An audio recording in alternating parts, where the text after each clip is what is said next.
웨스트민스터 신앙고백서 오늘은 29장입니다. 성찬에 대해서 성례에 대하여 나누었고요. 세례에 대하여 나누었고 오늘은 성찬에 대하여서 나눌 것입니다. 우리 1절 같이 한번 읽어보겠습니다. 시작. 우리 주님 예수께서 그가 배반당하셨던 그 밤에 그의 몸과 피로 성찬이라 불리는 성례를 제정하셨는데 그의 죽음에서 보이신 그의 희생을 영원토록 기억하도록 그의 교회에서 세상 끝까지 지켜져야 할 것이다.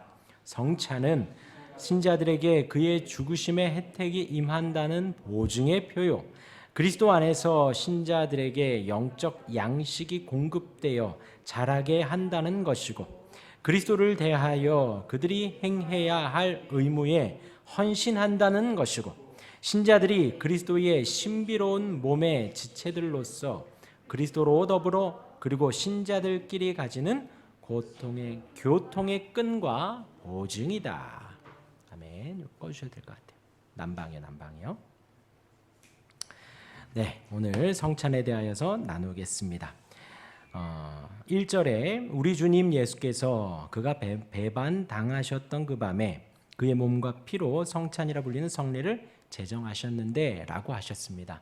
우리가 1년에 몇 번 하지 않는 교회마다 다르지만요, 절기마다 하기도 하고요, 혹은 어떤 교회는 월마다 하기도 하고요, 또 어떤 교회는 매주 하는 교회도 있습니다. 저희는 여태까지 좀 장소가 협소하여서 한 번 했었던 기억이 납니다. 2번 했었나요? 한 번 했었나요? 성찬은 한 번 했었던 것 같고요. 세례는 우리가 계속 베풀어 왔었지요. 그 성찬에 대하여서 오늘은 나눌 것인데요. 그 성찬의 제정을 누가 하셨느냐? 우리 주님 예수께서입니다. 오늘 우리가 본문 읽은 말씀에 따라서도 마찬가지이고, 우리가 성찬을 하는 여태까지 해왔던 절기마다이던 아니면 매월마다 하던 아니면 매주마다 하던 그 성찬은 누가 만든 것이냐? 교회가 만든 것도 아니고, 목회자나 장로가 만든 것도 아니고, 선교사님들이 만든 것도 아니고, 예수님께서 만드신 것이라는 것입니다. 그래서 우리가 성찬을 행할 때마다 예수님이 직접 말씀하신, 예수님이 직접 명하신 하나님이신 그분이 이 땅에 오셔서 우리들에게 지키라고 명하신 그 성찬, 그 성찬을 만드신 분이 바로 예수님이라는 것입니다. 결코 우리가 잊으면 안 되는 것입니다. 우리가 성찬을 할 때마다, 우리가 성찬을 묵상할 때마다 예수님이 만드셨구나, 예수님이 제정하셨구나 라는 것을 알아야 합니다. 그런데 그것이 어느 때인가? 우리 주님 예수께서 그가 배반당하셨던 그 밤에, 이제 이후에 읽겠지만 그 예수님의 피와 살이 우리에게 구원이 되고 생명이 되었습니다. 우리의 영적 양식이 되었습니다.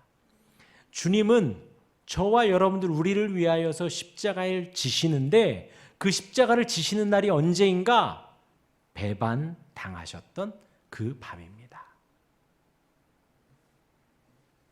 이제 어떤 일이 있을지 알지만 예수님은 이 성찬을 제정하신 거예요. 이제 앞으로 어떤 일들이 있을 줄 아시지만 그 모든 것들을 참으시고 예수님이 이 성찬을 제정하셨다라는 것입니다. 그래서 예수께서 그가 배반당하셨던 그 밤에 그의 몸과 피로 성찬이라 불리는 성례를 제정하셨습니다. 예수님이 이제 앞으로 당하실 그 몸, 그리고 이제 쏟으실 그 피로 말미암아 성례를 제정하셨습니다. 그 성례의 목적이 무엇이냐? 그의 죽음에서 보이신 그의 희생을 영원토록 기억하도록 위함입니다. 그러니까 그 성찬을 우리가 떡을 떼고 빵을 먹고 혹은 떡을 먹고 그리고 우리가 포도주를 마시고 하는 그것으로 무엇을 우리가 기억해야 되는가? 예수님의 죽으심을 기억해야 된다는 것입니다. 예수님의 희생을 기억해야 된다는 거예요. 예수님이 날 위해서 죽으셨구나, 예수님이 날 위해서 희생하셨구나, 예수님이 날 위해서 십자가를 지셨구나, 죽으셨구나 라는 것을 우리가 영원토록 기억해야 된다라는 거예요. 이 기억이라는 것이 참 감사하기도 하고 무섭기도 하죠. 기억을 하면 감사한 것이고요. 기억을 못하면 무서운 거예요. 서로가 또 기억이 맞으면 감사한데 서로가 기억이 또 안 맞으면 또 무서운 거예요. 서로 기억이 맞지 않기 때문에 다툼이 나겠지요. 근데 이제 제가 오늘 문자에도 R.C. 스프롤 목사님의 글을 인용을 하였는데 이 기억이라는 말에 있어서 R.C. 스프롤 목사님 뭐라고 말했냐면 이 기억의 반대말이 뭐죠? 그렇지. 억기랍니다. 억기. 기억의 반대말은 억기랍니다. 우리 주찬이가 그렇게 대답을 하였습니다. 기억의 반대말은 이제 잊는다라는 거죠. 망각이라는 거예요. 망각. 그러니까 지금 예수님의 십자가를 지시면서 희생을 당하시면서 하나님의 백성들이 하나님의 자녀들이 이제 큰 은혜를 입을 것을 이 피와 살로 이 떡과 포도주로 우리 믿는 성도들에게 기억하라고 이걸 만드셨다라는 거예요. 그러니까 기억하라고 이 성찬을 만드셨다는 것입니다. 그런데 그러면 하나님이신 그분이 우리를 생각해서 우리로 말미암아 그 하나님의 은혜와 은총과 자비와 사랑과 십자가의 희생을 기억하라고 성찬을 만드셨는데 그럼 그 반대말은 뭐예요? 망각이라는 거예요. 잊어버린다는 거죠. 우리가 저와 여러분들이 얼마나 연약하냐면 예수님의 그 사랑을 받고 예수님이 나의 구주라고 고백을 하고 예수님이 온 세상의 왕이라고 나를 구원해 주시는 유일한 구원자라고 고백할 때도 있지만 우린 돌아서면 그것을 망각한다는 거예요. 그것이 참 무섭다는 것이죠. 그래서 R.C. 스프롤 목사님은 여기에서 어디까지 발전을 하느냐? 이 망각이 바로 배교로 이어진다라는 거예요. 이 망각이 바로 주님을 떠나는 것으로 연결이 된다는 것이죠. 오늘도 시찰회가 있어서 우리 16분의 목사님들과 낮에 회의를 하였습니다. 근데 그 중에 한 목사님이 이제 우리 교회에 이제 한번 보신다고 오셔서 기도해 주시고 이렇게 잠시 담소를 나누었는데 하시는 말씀이 은혜, 저에게 목사님 은혜 많이 받으셨다고, 예, 저도 은혜 많이 받았다고 막 서로 그런 이야기를 하는데 은혜를 잊지 말라고 이야기를 하시더라고요. 우리가 받은 바 은혜를 잊지 말라는 거예요. 그러면서 주변에 정말 은혜로 출중하게 목회를 시작했던 분들이 은혜를 잊는 모습을 너무 많이 보았다라는 거예요. 그러면서 저에게 웃으면서 말씀하셨지만 저희 마음에는 경고로 다가왔습니다. 하나님이 저에게 주신 은혜가, 그러면서 이제 서로 신대원 이야기도 하고요, 쭉 공부하는 이야기도 하고 이야기를 했는데 하나님이 저에게 주신 은혜가 참 크다라는 거. 그런데 저만이 아니라 여러분들에게도 하나님이 주신 은혜가 참 크죠. 참 크죠.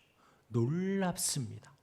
그러면서 목사님 말씀하시는 게 우리에게 주신 은혜가 큰데 우리가 눈이 어두워서 보지 못할 뿐이지, 욕심이 차서 보지 못할 뿐이지, 사실 욕심 내려놓고 주변을 살펴보면 받은 바 은혜가 너무 크고 높다라는 거예요.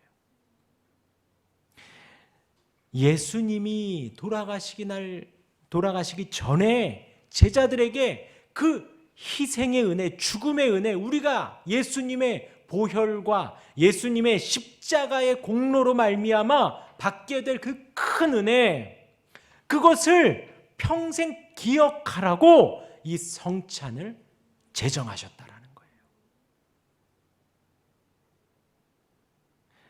그 전에는 이제 유월절이 성찬과 구약의 유월절이 신약의 성찬이라 그랬죠.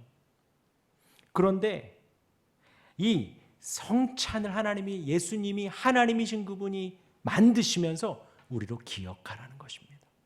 무엇을요? 그의 죽음에서 보이신 그의 희생, 죽으심으로 말미암아 우리에게 보여주신 하나님의 사랑, 그것을 우리가 기억하라는 것입니다. 그 희생으로 말미암아 우리가 받게 된 은혜가 얼마나 큰지요. 용서함 받았지요. 하나님과 화해가 되었지요. 이제 제가 그때 잠깐 말씀드렸지만 누구와 싸우고는 막 가슴 졸이지요. 저 사람 기분이 풀렸나 어쩌나, 내가 용서가 되었나, 막 가슴이 졸입니다. 마음이 졸입니다. 이제 하나님 앞에 우리가 여태까지는 그렇게 살아왔는데 예수 그리스도의 은혜로 말미암아 이제는 우리가 그럴 필요가 없다라는 거예요. 하나님과 우리가 화해되었고 화목해 되었다라는 거예요. 그 은혜, 그의 죽음에서 보이신 그의 희생을 영원토록 기억하라는 것입니다. 그 은혜를 우리가 망각할 때에 우리는 신앙을 떠나게 된다는 거예요. 우린 신앙을 잊어버리게 되고 잃게 되고, 꼭 기억하시길 바랍니다. 그리고 나서 그의 교회에서 세상 끝까지 지켜져야 할 것이다. 이것을 성찬이라고 하였습니다. 그래서 오늘 마라나타 찬양을 한 거예요. 우리가 세상 끝까지 주님의 이 성찬을 잘 지켜가고 그것을 기억하며 고백하고 주님의 죽으심을 전해야 한다라는 것이죠. 교회에서 세상 끝까지 지켜져야 할 것이 바로 이 성찬. 그리고 이제 그 이하 그 다음 구절부터는 그 성찬에 대하여서, 성찬의 목적에 대하여서, 의의에 대하여서 나오게 됩니다. 첫 번째는 성찬은 신자들에게 그의 죽으심의 혜택이 임한다는 보증에 표요했습니다. 예수님의 희생으로 말미암아 우리가 받은 혜택이 있다라는 거예요. 근데 사실 좀 슬프지요. 그래서 주님의 죽으심을, 주님의 희생을, 살과 피를 고백을 하면서 그 희생을 고백한다는 거예요.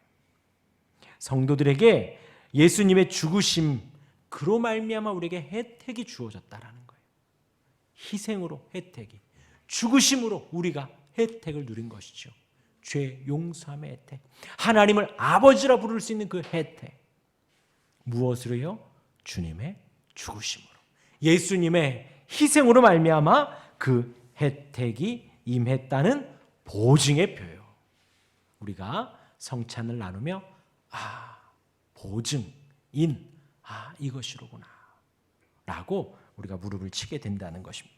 두 번째는 그리스도 안에서 신자들에게 영적 양식이 공급되어 자라게 한다는 것이고, 이건 사실 좀 방금 전에 읽은 첫 번째는 약간 좀 슬픕니다. 희생으로 말미암아. 근데 이제 두 번째는 약간 좀 기분이 좋아요. 왜요? 영적 양식이 공급되어서 우리가 자란다는 거예요. 자란다는 거예요. 나무들이 있죠. 자랍니다. 살아있기 때문에 자라요. 우리 어린 아이들이 있습니다. 자라요. 정말 쑥쑥 큽니다. 뭐 한 학기마다 신발을 바꾸고 한 학기마다 막 옷이 막 달라지고요. 쑥쑥 자라죠. 콩나물씨로 자라는 것처럼. 영적 양식이 공급되어지는 것도 마찬가지입니다. 우리가 말씀을 보고 예배하고 기도하는 것이 우리의 영혼을 자라게 해요. 마찬가지로 성찬이 우리로 하여금 자라게 한다라는 거예요. 성찬을 우리가 바르게 그 성찬식에 임하고 대할 때에 우리의 심령이, 우리의 영혼이 자라간다라는 것입니다. 또 세 번째로는 그리스도를 대하여 그들이 행해야 할 의무에 헌신한다는 것이고, 의무에 참여하고 의무에 헌신한다라는 우리의 마음의 다짐을 말하죠. 우리가 교회에 오면 예배할 때마다 마음의 다짐을 합니다. 돌아오는 주에는 더 기도해야지, 돌아오는 주에는 더 말씀을 봐야지, 돌아오는 주에는 더 구제해야지, 사랑해야지, 예배해야지 등등의 여러 가지 우리가 다짐을 하지요. 성찬 때에도 마찬가지라는 거예요. 그리스도를 대하여 그들이 행해야 할 의무에 헌신하고 그 의무에 참여하기로 내 마음에 결심하고 결단한다는 거죠. 무엇으로요? 성찬으로요. 우리 마지막으로 신자들이 그리스도의 신비로운 몸의 지체들로서 그리스도로 더불어 그리고 신자들끼리 가지는 교통의 끈과 보증이다. 그 성찬을 나눔으로 말미암아 우리가 주 안에서 한 아버지를 섬기고 주 안에서 한 형제 자매가 되었다라는 것이죠. 그렇게 신자들끼리 가지는 교통의 끈과 보증이 되어진다라는 거예요.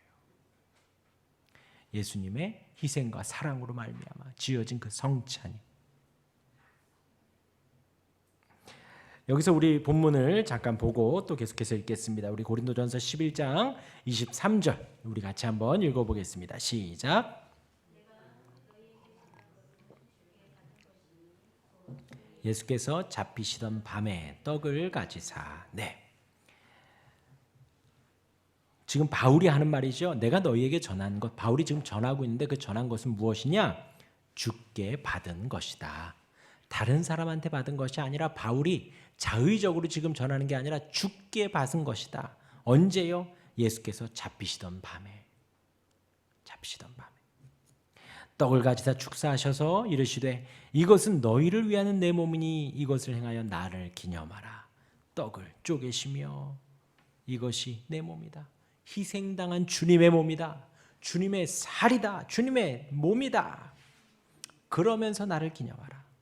19에 또한 그와 같이 잔을 가지시고 이르시되 물을 포도주를 따르시면서 이 잔은 내 피로 세운 새 언약이니 이것을 행하여 마실 때마다 나를 기념하라. 그 그리스도의 보혈로 말미암아 우리가 생명을 얻었지요.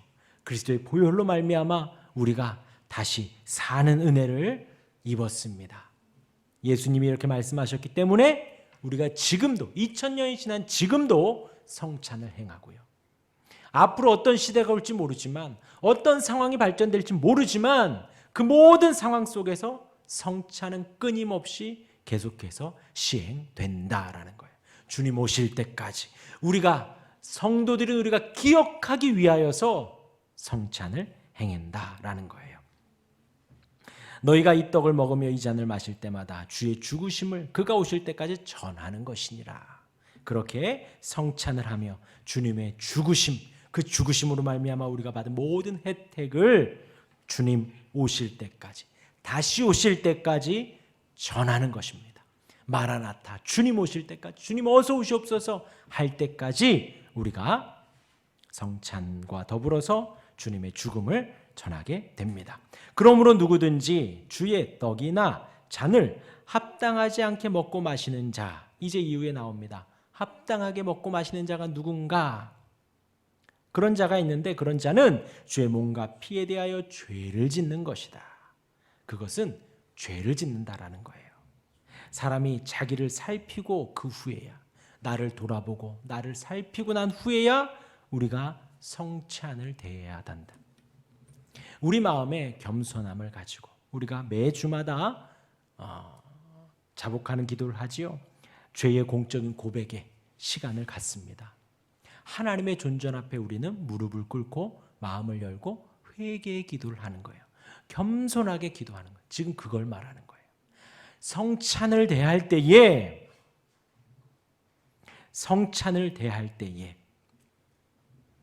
합당하지 않게 먹고 마시는 것, 자기가 교만하다고 하면서 대하는 거예요. 하나님이 누군지, 이 희생이 무엇인지, 이 살과 피가 무엇인지 무시하며 모르고 알지 않으며 대하는 것이 바로 죄를 짓는 것이다. 우리가 성찬을 대할 때에는 자기를 살피고 하나님 앞에 나를 돌아보고 하나님 앞에 나를 겸손하게 숙이고 나서 그 후에야 이 떡을 먹고 이 잔을 마실지니 주의 몸을 분별하지 못하고 먹고 마시는 자는 자기의 죄를 먹고 마시는 것이라. 주님의 살과 피를 먹으며 우리가 생명을 얻고 생명 안에 나아가야 하는데 그 분별하지 못하고 먹고 마시는 자는 자기의 죄를 먹고 마심이라 라는 거예요. 죄를 먹고 마시기 때문에 그 사람은 죄를 짓는 것이고 하나님의 진노 아래 있게 된다라는 거예요. 이후에 나옵니다. 자, 우리 2절 보겠습니다. 66페이지 2절 이 성례에서는 시작.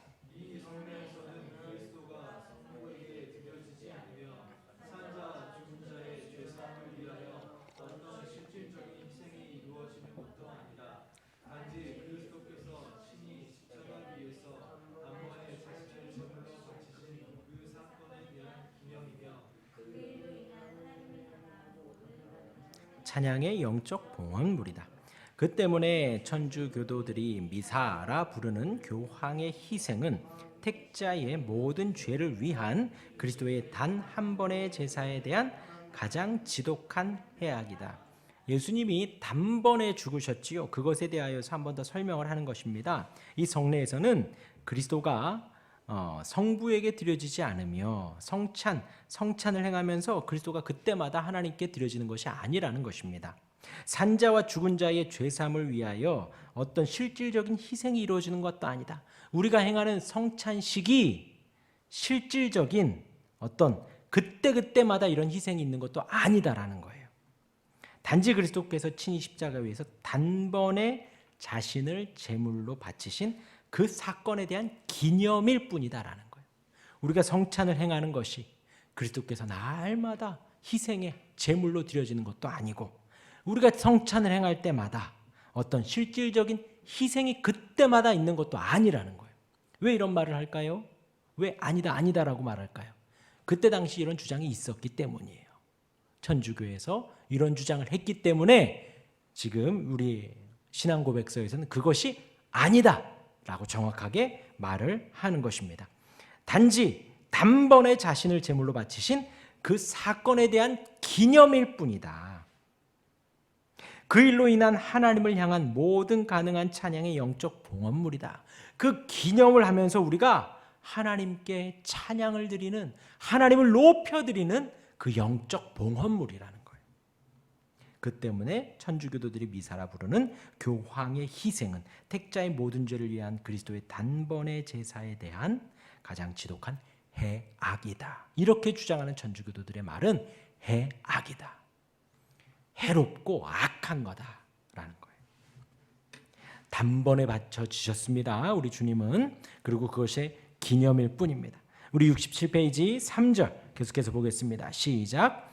주님 예수께서 이 성례에서 그의 사역자들에게 그가 성찬을 제정하시던 때에 주신 말씀을 회중에게 선포하게 하시고 떡과 포도주를 기도하고 축복하여 그것들을 일상 용도로부터 거룩한 용도로 구별하게 하시고 떡을 가져 떼고 잔을 들어 수찬 자들에게 나누어 주도록 하시되 그들 자신도 참여하게 하시고 그 자리에 참석하지 않은 자들에게는 주지 않도록 하셨다. 성찬의 방법에 대해서 말씀하십니다. 성찬의 방법은 뭐냐면 주님 예수께서 명하셨던 그것이 어떻게 되냐? 사역자들 합법적으로 공부하고 노예로부터 안수를 받은 임직을 받은 사역자들에게 그가 성찬을 제정하던 때에 주신 말씀을 회중에게 선포하게 하시고 성찬도 하며 성찬에 대한 말씀을 선포한다라는 거예요. 단순히 성찬의 어떤 이 모션과 행함으로만이 아니라 그 성찬을 행하며 말씀을 전한다라는 거예요. 주신 말씀을 회중에게 선포하게 하시고 떡과 포도주를 기도하고 축복하여 그것들을 일상 용도로부터 거룩한 용도로 구별하게 하시고 지금 이곳이 상가이죠. 상가. 지금 3층, 2층, 1층은 비어 있습니다. 거기 어떤 게 들어올지 몰라요. 카페가 들어올 수도 있고 밥집이 들어올 수도 있고 어떤 사무실이 들어올 수도 있고 모릅니다. 그것은 일반 용도지요. 그런데 우리가 지금 이곳을 거룩한 용도로 구별하게 했다라는 거예요. 이게 거룩하고 신령하다라는 걸 말씀드리는 게 아니라 여기에서 우리는 하나님을 거룩하신 하나님을 예배하는 일만 한다라는 거죠. 거룩하신 하나님이 선포되는 일만 한다는 거죠. 똑같이 우리가 매일 일반 용도로 먹는 빵과 포도주이지만 그것을 거룩한 용도로 구별해서 떡을 가져 떼고 잔을 들어 수찬 자들에게 나눠주고 또 포도주도 나누어 줍니다. 그런데 중요한 것은 그 자리에 참석하지 않은 자들에게는 주지 않는다라는 거예요. 이게 조금 중요합니다. 이제 교회론에 있어서. 그래서 예배를 나오고 예배를 참석하는 것까지가 우리가 하나님을 잘 바르게 섬기는 것입니다. 마찬가지로 성찬에 있어서 예배당으로 나와서 교회에서 자리에 참석한 자에게 주는 것이다 라는 것이죠. 하나님의 백성들 모두가 참여합니다. 그런데 참석하지 않은 자들에게는 주지 않는다라는 것입니다. 이어서 우리 4절 보겠습니다. 4절 어떤 주의사항에 대하여서 카톨릭을 또 비판하는 문구입니다. 우리 4절 읽겠습니다. 시작. 사적인 미사 혹은 신부에게서나 혹은 다른 사람에게서 그것을 혼자서 받는 것은 일반 신자들에게는 잔을 분배하지 않는 것이나 떡과 포도주를 그것들을 높이 쳐들어 올리거나 존숭하는 뜻으로 들고 돌아다니거나 또한 어떤 거짓된 종교적 용도를 위하여 그것들을 보관해 두는 것과 마찬가지로 모두 성찬의 본질과 그리스도의 재정 취지에 반대된다. 예. 대충 어떤 내용인지 아시겠죠? 사적인 미사, 사적인 예배 속에서는 안 된다. 이 공적인 예배에서 이루어져야 된다는 거예요. 혹은 신부나 혹은 다른 사람에게서 그것을 혼자서 받는 것도 안 된다라는 거예요. 교회에서 공적으로 성찬을 하겠다 일주일 전에 광고를 하고요. 성도들은 그에 맞게 자기를 살피며 그 주간 지내고 주일에 나오는 거예요. 미리 광고를 하고 성찬을 하는 것입니다. 사적으로 하지 않는다라는 거예요. 또 떡과 포도주를 경배하거나 그것들을 높이 쳐들어서 존귀하게 여기고 숭배하는 것은 옳지 않다. 왜요? 방금 3절에서 그것을 일반 용도에서 거룩한 용도로 우리가 구별하여 떡과 포도주를 나눈다 하였죠. 그렇게 구별할 뿐이지 그것을 높이 올리고 그것을 숭배할 정도로 할 필요까지는 없다라는 것이에요. 또한 어떤 거짓된 종교적 용도를 위하여 그것들을 보관해 두는 것. 이것은 주님의 살과 피야 라고 하면서 어느 지정된 곳에다가 막 보관을 하기도 했다라는 거예요. 이때는.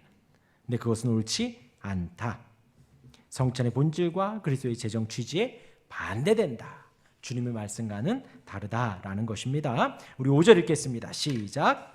그리스도께서 정하신 용도에 따라 합당하게 구별된 이 성찬에서의 외적 요소들은 십자가에 달리신 그리스도와 연관되는데 다만 성례적으로만 연관되며 그것들이 가리키는 것의 이름 즉 그리스도의 몸과 피로 불려지기도 한다. 비록 그것들이 실질과 성격에 있어서는 전과 다름없는 떡과 포도주일지라도 그러하다. 지지난주에 성례에서도 말씀을 드렸듯이 그냥 단순히 빵과 포도 주스이지만 그것을 그것을 몸과 피로 불려지기도 한다. 부를 수도 있다.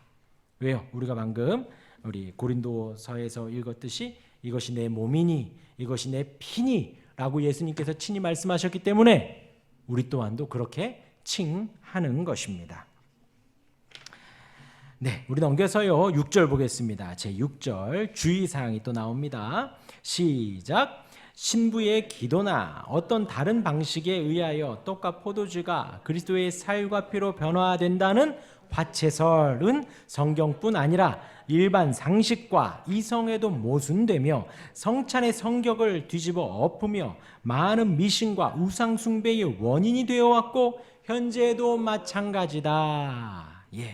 화채설은 성경적이다 아니다? 아니다. 화채설은 일반 상식이다 아니다? 아니다라는 거예요.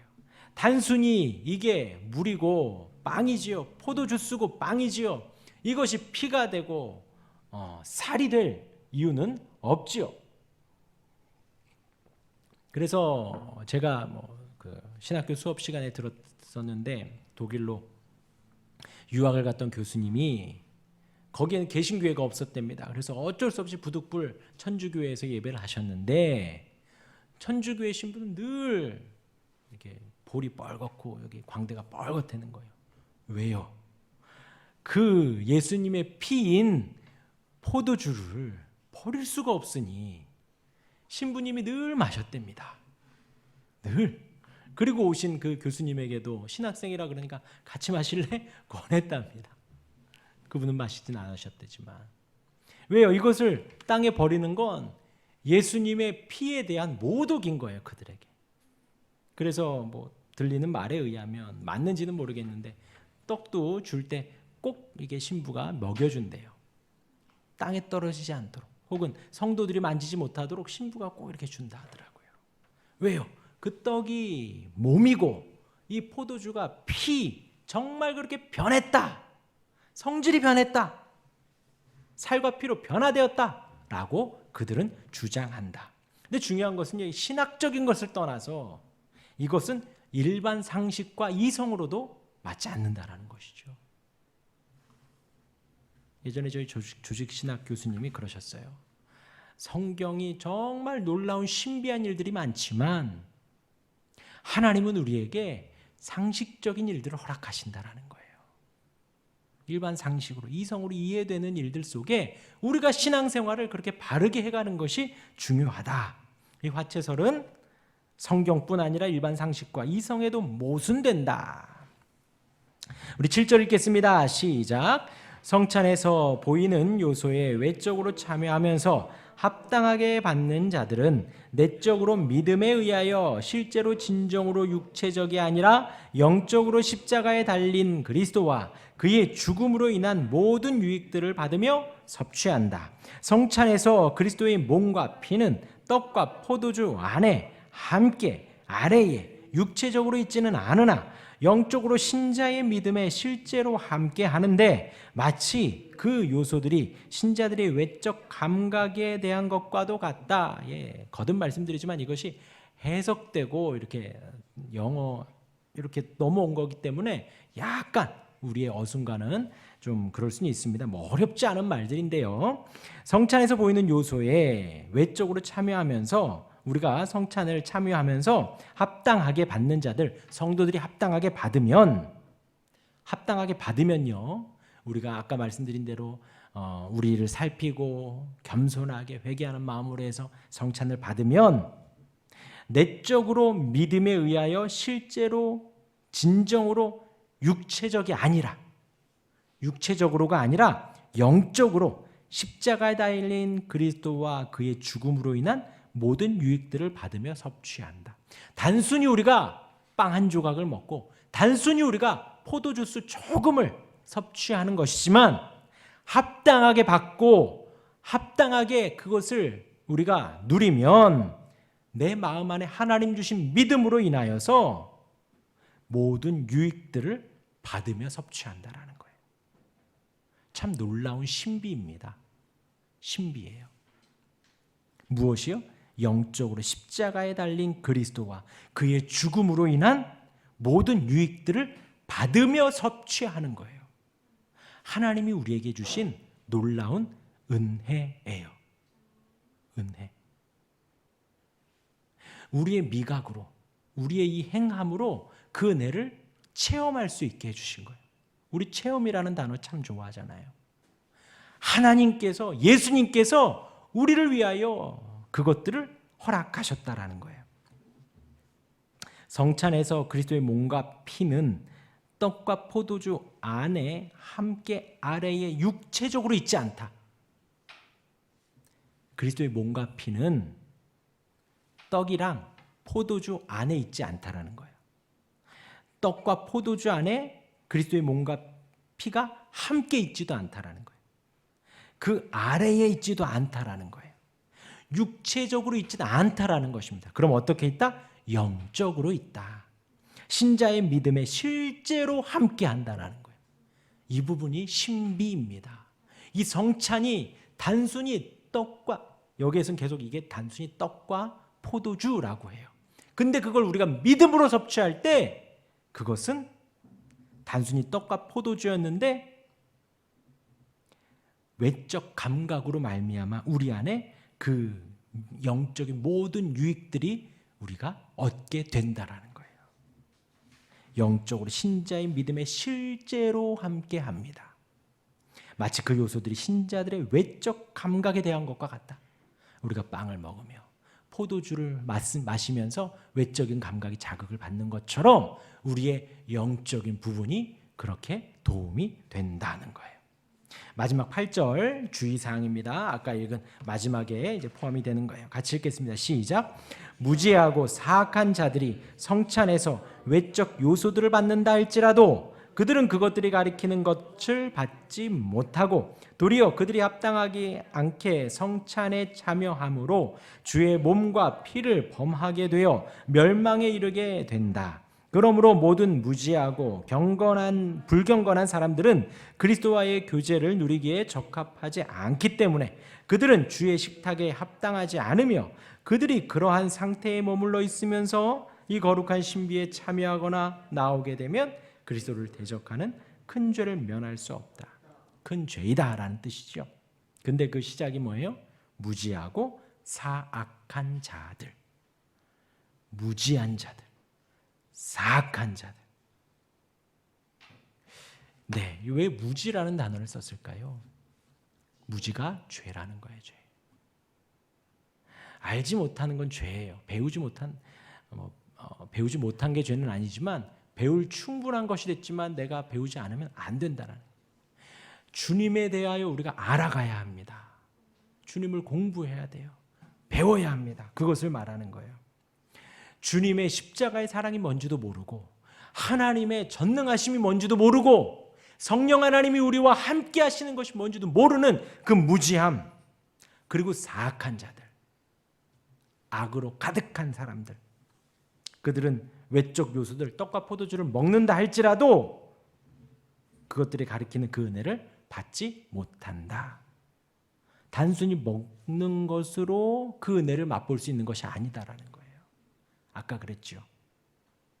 믿음에 의하여, 하나님이 주신 믿음에 의하여 그것에 대한 유익을 우리가 얻는 것이지, 단순히 떡을 먹어보고 단순히 포도주를 한번 마신다고 하여서 그 은혜를 얻을 수는 없다라는 거예요. 무지하고 사악한 자들에 있어서 그러하다. 도리어 그들이 합당하지 않게 성찬에 참여함으로 주의 몸과 피를 범하게 되어 멸망에 이르게 된다. 예, 멸망.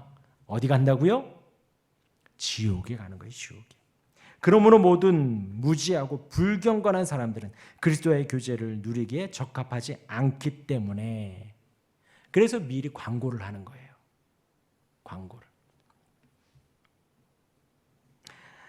그들은 주의 식탁에 합당하지 않으며 그들이 그러한 상태에 머물러 있으면서 이 거룩한 신비에 참여하거나 나오게 되면 그리스도를 대적하는 것이다. 대적하는 거예요. 왜일까요? 그 주님의 죽으심이 얼마나 크고 놀라운 사랑인데요. 얼마나 희생이 담긴 사랑인데요. 그것이 선포되는데 나 그거 몰라, 아무 상관없어 하고 그 귀한 떡과 포도주를 먹는 건 하나님의 이름을 망령되이 일컫는 것과 같습니다. 그리스도를 대적하는 것과 같습니다. 라고 마지막 경고로 오늘 성찬을 마무리합니다. 이제 우리 부활절 때 성찬 예식을 할 예정입니다. 그때에 우리 이 성찬에 대한 마음을 잘 다시 한번 묵상을 하고 성찬의 큰 은혜를 누리시는, 영적 유익을 누리시는 저와 여러분들 되시기를 주님의 이름으로 축원합니다. 아멘. 우리 찬송가 550장 찬송하고 기도하겠습니다.